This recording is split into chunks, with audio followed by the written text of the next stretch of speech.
歡迎來到我們的香港簡報粵語版節目。今日我哋帶嚟幾個精彩嘅新聞點。首先，喺全球股市方面，因為貿易談判未見明朗，加上聯儲局即將公布政策，市場情緒波動，股市微跌，金價同油價反而因為避險需求而上升。第二，香港嘅外匯市場好忙碌，港幣喺資金流入推動下，連續3次由香港金融管理局出手干預，成功守住貨幣聯繫匯率，確保市場穩定。最後，喺本地股市方面，外資買盤支持下，恒生指數微升，反映出投資者對香港資產嘅信心逐步回升。請大家繼續收看詳細內容。The Globe and Mail 報導，全球股市喺星期二普遍向下滑，主要原因係投資者擔心關稅對經濟嘅影響持續存在。美國總統特朗普喺週日聲稱已經同多個國家，包括中國，展開會談，並希望達成一個公平嘅交易，但由於缺乏具體細節，市場仍然保持謹慎。歐洲方面，STOXX 600指數微跌0.4%，而英國富時100指數則連續第16日收紅，創下歷史新高，但德國DAX指數則下跌1%。亞洲股市方面，中國股市喺長假後回升，滬深股市升約1%，而港股亦隨之上揚，反映出投資者對未來經濟前景的樂觀。南華早報則揭示，香港的交易基金喺第一季獲得約87億美元嘅投資收益，主要得益於本地股市及全球債券市場的反彈。恒生指數喺一季度上升15%，其中科技股表現尤為亮眼，反映出投資者對香港市場嘅信心。雖然美國對華關稅政策引發市場動盪，但香港資金仍然湧入，特別喺新股發行方面持續吸引資金。同期，美國標普500指數喺第一季下跌4.6%，創下自2022年初以來最差開局，反映出投資者對通脹和經濟衰退的擔憂。香港的外匯基金則積極干預市場，花費超過116億港元買入美元，以維持港幣穩定，預示着未來仍將持續操作以應對國際資金流動。CNN 報導，特朗普喺推動重新平衡全球貿易的過程中，令市場出現巨大震盪。台灣貨幣喺短短2日內升值約8%，創下40年來最大單日漲幅，反映出市場對特朗普貿易策略的敏感反應。台灣中央銀行緊急召開記者會澄清，並否認美國要求台灣升值以換取關稅豁免。然而市場仍然憂慮台灣作為全球微芯片產業鏈的重要一環，貨幣升值將削弱出口競爭力。香港亦喺同一時間大規模干預市場，花費78億美元買入美元，維持港幣與美元的匯率穩定。特朗普的貿易戰策略不僅令亞太區貨幣市場劇烈波動，更可能對未來美元地位及全球經濟格局產生深遠影響。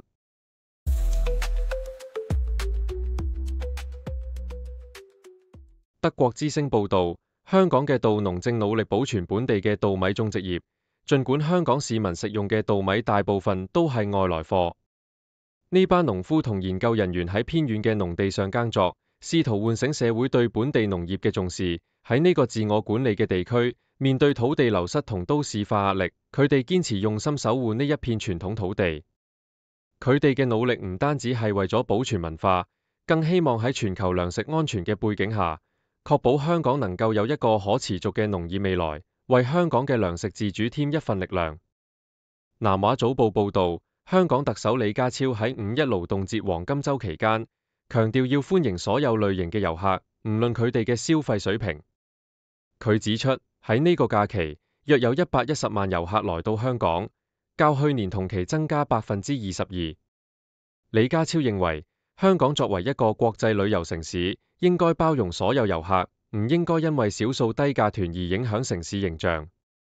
佢提到，政府正利用科技同數據分析，了解旅客最新嘅偏好，並且會檢討旅遊經驗，改善人流管理同應對新常態，確保每一位遊客都可以喺香港享受到愉快嘅體驗，從而提升城市嘅整體旅遊形象。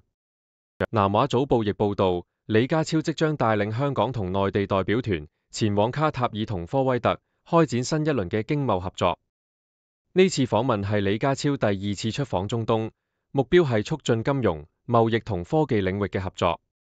代表團除咗政府官員外，仲包括超過30位香港商界領袖同20多位來自浙江、福建同廣東嘅內地企業家，涉及創新科技、新能源、金融同物流等多個行業。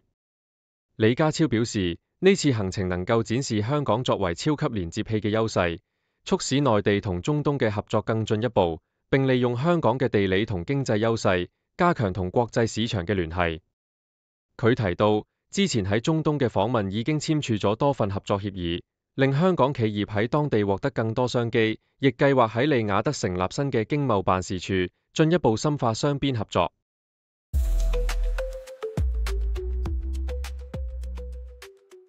南華早報報道，上海黃金交易所正計劃將其倉庫擴展到香港，借此推動人民幣計價的貴金屬產品，特別是黃金，超越中國大陸的範圍。這個新倉庫由中國銀行的子公司運營，旨在促進人民幣的國際化，並加強北京對商品定價的影響力。現時，上海已有2個倉庫，深圳則在邊境附近。這個舉措不但符合香港作為國際金融中心的角色，也與香港近期獲批作為基本金屬倉儲中心的策略相呼應。金價在美國貿易戰的避險需求推動下屢創新高，投資者對於聯儲局的利率決策和特朗普的關稅政策保持高度關注。金價在市場避險情緒推動下持續上升，反映出全球經濟不確定性下的資產避風港需求。南華早報亦報道，儘管美國買家缺席，廣交會的春季展仍創下歷史新高，海外買家數量激增17.3%，達到288000多名，並促使成交額較去年增加3%，達到254億美元。這一成績令人意外，反映出中國出口市場的韌性與多元化佈局，特別是來自一帶一路國家的買家佔比超過60%，顯示新興市場對中國商品的需求逐步升溫。專家指出，長遠來看，美國的高額關稅或將促使中國調整出口結構，減少對美國市場的依賴，但短期內，出口企業仍面臨利潤壓縮的壓力。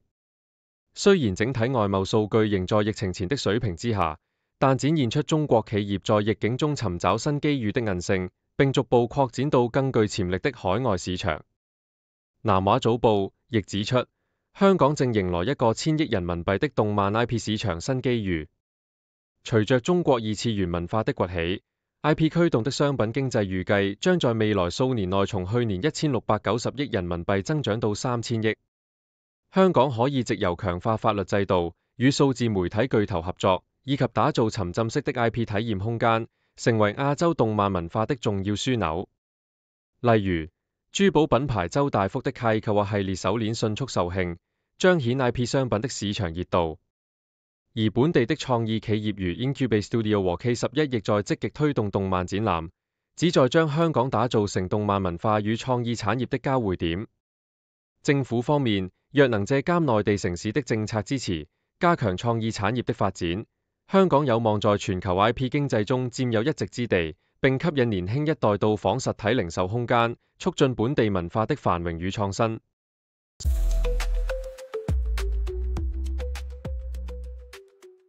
CNN 報道講述印度政府對於一批與佛陀遺骨相關的寶石文物拍賣表示強烈不滿，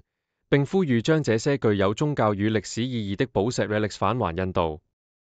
這批寶石包括紫水晶、珍珠、紅玉、貝殼及金箔，據 Sotheby's 評價具有無與倫比的宗教、考古與歷史價值。這些 relics 原本由英國殖民官 William Claxton Pepe 在1898年在印度北部 Pipavav 發現。當時他挖掘出一座古老的佛塔和一個巨大的砂岩棺木，內藏約1800顆寶石與金屬，並有證明屬於佛陀的遺骸。印度文化部已採取措施阻止拍賣，並要求 Sotheby's 配合返還，認為這些 relics 不僅是珍貴的歷史遺產，更是佛教信仰的神聖象徵。學者們批評這次拍賣是殖民遺留的文化掠奪，強烈呼籲 relics 應歸屬印度。並指出這些寶石是佛陀遺體的重要組成部分，與骨灰和遺骨同樣具有神聖意義。南華早報報道則聚焦於香港本地，描述一名19歲年輕男子旺納謙因在商場內反覆掌摑一名14歲少女，最終被判送往戒毒中心接受治療。事件起因於一段在社交媒體瘋傳的影片，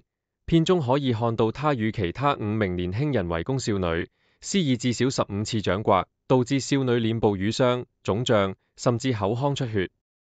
法官 Vivian Ho-Wai-Han 指出，這些年輕人多為認識的朋友，事件反映出青少年教育的嚴重問題。除了汪之外，其他涉案的女生已被送入康復中心，接受長達9個月的治療與監督。法官強調，這次判決不僅是懲罰，更是希望透過教育讓青少年明白行為的嚴重性，從而防止類似事件重演。南華早報再報道，香港金融管理局 HKMA 為了應對資金流入，連續多次干預市場，維持港元對美元的匯率穩定。隨着多家內地企業準備在香港進行大型 IPO， 如電池巨頭寧德時代計劃募資高達5億美元，港幣因資金湧入而走強，迫使 HKMA 出手干預。最新一輪干預中， HKMA 在紐約交易時段購買了約78億美元，售出超過60億港元，累計花費超過8億港元來抵禦資金推高港幣的壓力。專家指出，這些資金流入主要來自國際投資者對即將上市的企業的熱情，特別是在中美貿易緊張的背景下，香港可能成為中國企業的避風港。過去2020年 HKMA 曾多達85次干預市場，來應對類似的資金潮，預計今年仍會持續動作，維持港元的匯率穩定，並期待未來 IPO 能帶來更多資金流入。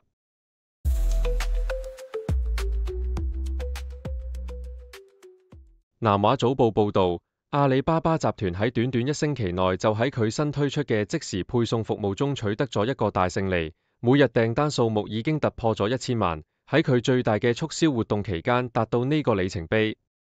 為咗慶祝呢個成就，阿里巴巴宣布會送出1億杯免費飲品，包括奶茶同咖啡，嚟吸引用戶使用佢嘅淘寶即時商務服務。呢個市場競爭激烈，阿里巴巴憑借其龐大嘅電商平台、物流系統同先進算法，喺呢個由3大巨頭京東、美團同自己主導嘅即時商務市場中擴展佢嘅版圖。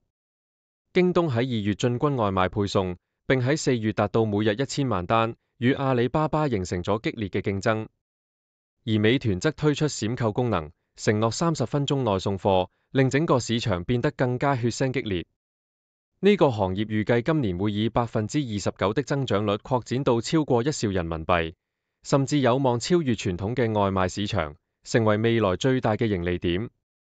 分析師認為，呢3大企業正共同打造一個壟斷格局，喺呢個新興市場中形成咗一個三足鼎立嘅局面。香港南華早報亦報導，近期香港股市因為外資流入，對本地資產嘅樂觀情緒推動股市微升。恒生指數升咗90點，約0.4%至22,595點。呢個升勢受到港元匯率維持喺交易帶高端嘅支持。香港金融管理局第3次干預市場，賣出咗60億港元，買入約7.8億美元，努力維持港元同美元嘅掛鈎。另一方面，內地股市表現亦唔錯，滬深300指數上升0.6%，上海綜合指數升約0.5%。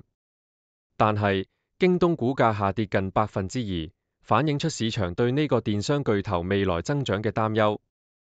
呢啲動作都喺反映香港經濟正喺外資流入同匯率穩定中尋找新嘅平衡點，令人期待未來嘅經濟走勢。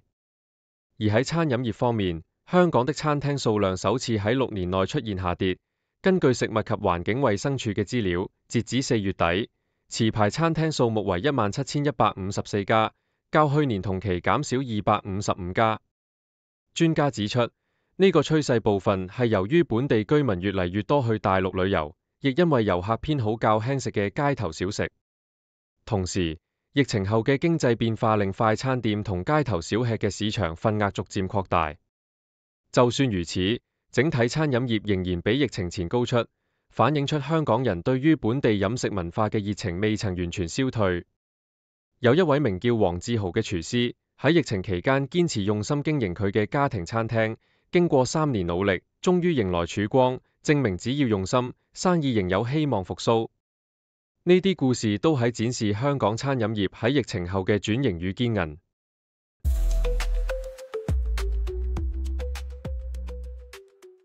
南華早報報導，奇瑞汽車正準備在香港進行一個規模約15億美元的首次公開募股 IPO。這次上市的最大亮點在於沒有牽涉到任何華爾街的國際銀行。由於其他國際銀行選擇退出，奇瑞此次由中國本土的中金公司、華泰證券和廣發證券擔任聯合保薦人，展現出中國金融機構在國際資本市場的崛起。奇瑞作為中國頂尖的汽車出口商之一，在俄羅斯市場的銷售表現尤為出色，並計劃在土耳其建立一座10億美元的電動車工廠，年產能達到20萬輛。2025年，香港股市的 IPO 熱潮持續升溫，除了奇瑞之外，美團、比亞迪和小米等巨頭也在積極籌備資本運作，整體資本市場的融資額已較去年大幅增加，顯示中國企業正逐步擺脫對國際投行的依賴，轉而依靠本土金融力量推動海外擴展。南華早報亦提及，台灣影壇巨星張艾嘉依然活躍於電影創作前線，近期在意大利烏迪內出席2025年遠東電影節，並榮獲終身成就金梅樹獎。他坦言自己從演員轉型導演的過程充滿挑戰，但也因此學會了用不同角度講故事。張艾嘉對於新一代導演充滿欣賞，尤其喜歡他們敢於創新，並樂於與年輕導演合作，為電影注入新鮮元素。他的作品涵蓋喜劇、歌舞、劇情及動作等多種類型，並積極參與電影的前期準備和後期製作，尤其偏愛用影像來傳達故事的情感。他透露自己正在籌備一個新電影，與編劇游小英合作，並強調選角的重要性，認為只有相信角色，才能讓演員自然展現。南華早報還報道，香港政府正着手檢討醫療行業的相關規範，因為聯合醫療集團的突然結業引發了大量投訴。特首李家超承諾將研究引入法定冷靜期或限制預付醫療合約的最大期限，以更好保護消費者權益。事件中，該醫療集團未提前通知就關閉2家診所，導致超過1600人投訴，涉及未付工資和患者失去後續醫療服務。政府已成立跨部門專責小組，並將展開調查，追究相關責任。李家超指出，現行的私營醫療設施條例主要規範醫療服務的安全，而預付消費則由合約管理，將評估是否需要引入更嚴格的規範來防止類似事件再次發生，並會在最快時間內提交相關報告，確保行業運作的透明與安全。